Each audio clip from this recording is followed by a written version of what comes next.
Hello, fellow travelers, and welcome to the Hard Light Network. So, earlier in the week, I discussed the controversy surrounding Master Chief removing his helmet in the Halo TV show. If you haven't seen that video yet, you should definitely check it out after this one. But in that video, I addressed the controversy with a slightly different take from most people. And while I think a lot of the criticism surrounding the show is legitimate and comes from a genuine place, I did provide a little bit of pushback against the more outraged Halo fans. The helmet purists, if you will.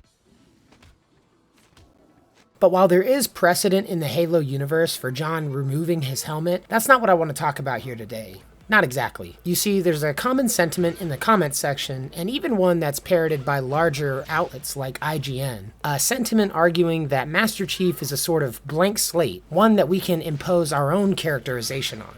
Hi, I'm Wonder at Wonderstruck YouTube says, this is based on a series where the main character never showed their face since their debut over 22 years ago, and for several years was the centerpiece of one of the most story-driven games around. Halo 1 to Reach have some of the most beloved campaigns to date. We love Chief because we don't see his face. We can all be the Chief, that's the point. Did nobody on the team for this show even play a single game? But I don't actually agree with that. On the contrary, I would actually argue that Master Chief has tons of characterization throughout the games, and even in other canon sources like The Fall of Reach. Throughout the early parts of his career, John, the man under the visor, struggles with the responsibilities of his command. You can see that as a man committed to the ideals of the UNSC, he's not comfortable with the cold, more utilitarian aspects of his position. Even as a biomechanically enhanced super soldier, built and trained from a young age for war, he genuinely cares for the weaker elements of humanity, and often, if silently, grieves the unnecessary loss of life. Where are you taking my men? Let them go, squad leader. They can't fight anymore. They don't belong here. What happens to them? The Navy takes care of its own. Their minds are still sharp, and our war effort can always use soldiers for less physical duties. John never left anyone behind. Not if he could help it. Was there something else, son? Sir, I'm squad leader. Members of my unit died. What should I have done to keep that from happening? 117, John. What your class went through, that any of you survived at all is a testament to your strength. Walk with me. A leader must be ready to send the men under his command to their deaths. Your duty is to the mission.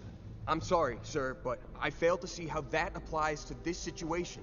The lesson is sacrifice. It is acceptable to spend lives when necessary, squad leader. What is not acceptable is to waste said lives.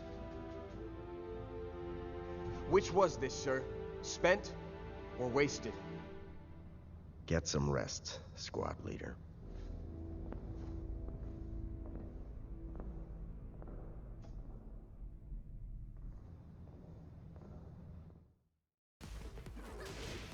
John is also an independent thinker, and it's this ability to think outside the box that often gets Chief into trouble with his superiors, but enables him to save humanity time and time again. But the Master Chief is more than just the man under the mask. No, in reality, the Master Chief represents something much greater than a single soldier. The Master Chief represents humanity's indomitable will over impossible odds. He is the icon of humanity's resilience against the innumerable and alien threats of the universe. Master Chief isn't some blank slate or some toy to play pretend with. He's the embodiment of humanity's last hope. The helmet is a symbol, and the helmet is Master Chief. But it's not enough to just pick a capable soldier, put him in the armor, and send him at the enemy. The quality that set John apart from the rest of the Spartan candidates was not his strength, or his intelligence, or his speed, but rather in less quantifiable characteristics. Him? He can't be more than... 6. John, like all of our candidates, is 6 years old. And like the others, he has all the genetic markers. There's something else that makes him of interest. Of interest to whom, precisely? Here, record our interaction. I'll talk to him, find out if his character is as exceptional as his DNA.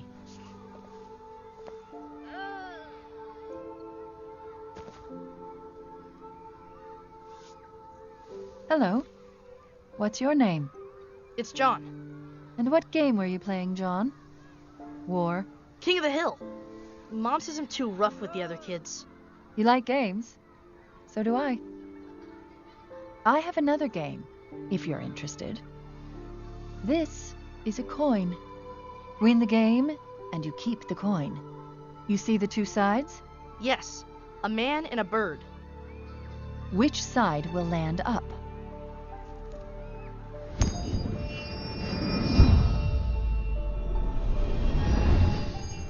Bird.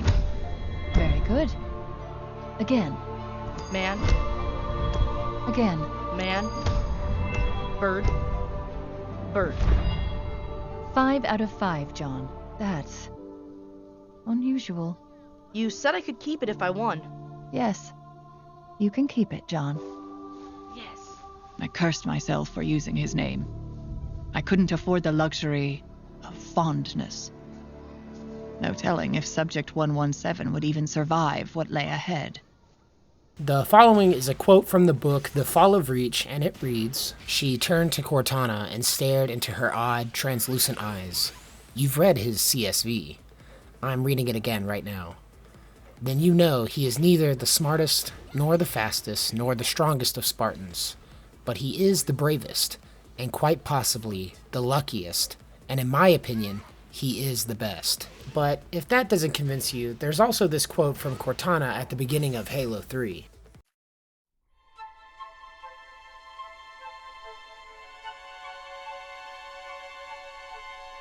They let me pick. Did I ever tell you that? Choose whichever Spartan I wanted. You know me. I did my research, watched as you became the soldier we needed you to be. Like the others, you were strong and swift and brave. A natural leader. But you had something they didn't. Something no one saw but me. Can you guess? Luck.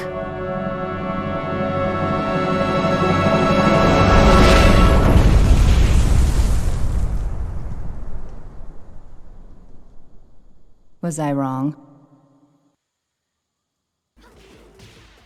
Now, the point of all this is to just show that Chief has tons of characterization in universe, and very little, if any of that, is left to the imagination. To tell you the truth, I think the idea that Chief is some sort of glorified self-insert is honestly more egregious than him taking his helmet off in the Halo TV show. And what really sucks about the analogy is that you don't have to go very far for an actual good example of a blank slate character in universe. Noble Six, the main protagonist from Halo Reach, is a much better example of this self-insert character than Master Chief is. Whereas Master Chief's life is described all the way up from the age of 6 up until the current events of the story, Noble Six's background, on the other hand, remains a complete enigma due to the classified nature of their prior missions. While the stories of Master Chief's training and missions prior to the events of the games served to add to the myth and the heroic development of Master Chief's character, the lack of background details for Noble Six creates mystery and allows the player to insert their own story. And look, before you guys go quoting the essential visual guide for Halo, I know that there's certain canonical details about Noble Six, but the vast majority of the information is left open to interpretation.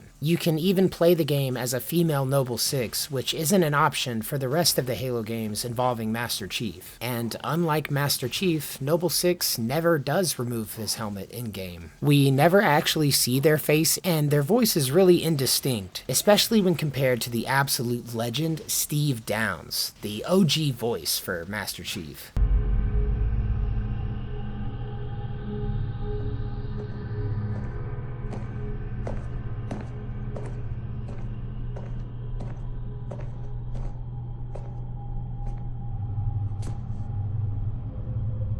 Mind if I join you? Of course not, sir. At ease, Chief. Feels kinda odd for you to call me sir.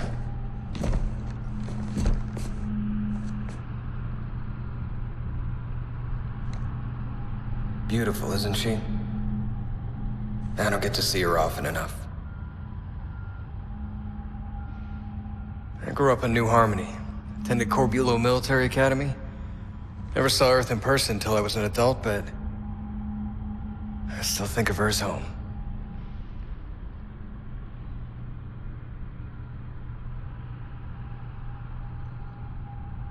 You don't talk much, do you?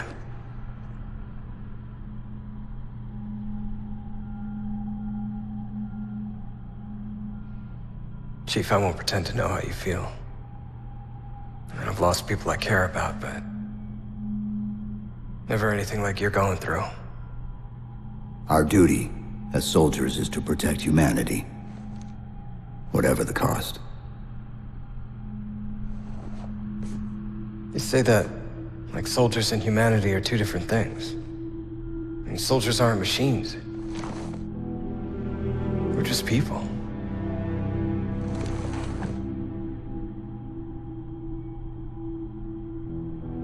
I'll let you have the deck to yourself.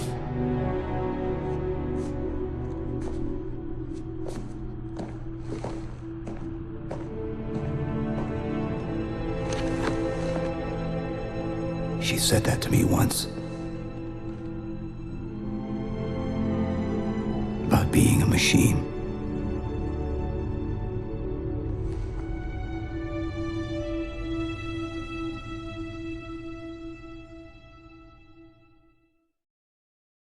With all that being said, I think it's kind of hard to make the case for Master Chief being a self-insert character of any kind. With the amount of effort put into the development of Chief's character, as well as the wealth of stories to draw upon, it doesn't really track to claim he's just a more badass version of myself. But what do you guys think? Are you convinced? Who do you think the real Master Chief is? What episode did you stop watching the Halo TV show? As always, let me know what you think in the comments. Thank you guys for watching. If you liked the video, leave a like, and until next time, love you guys, safe travels.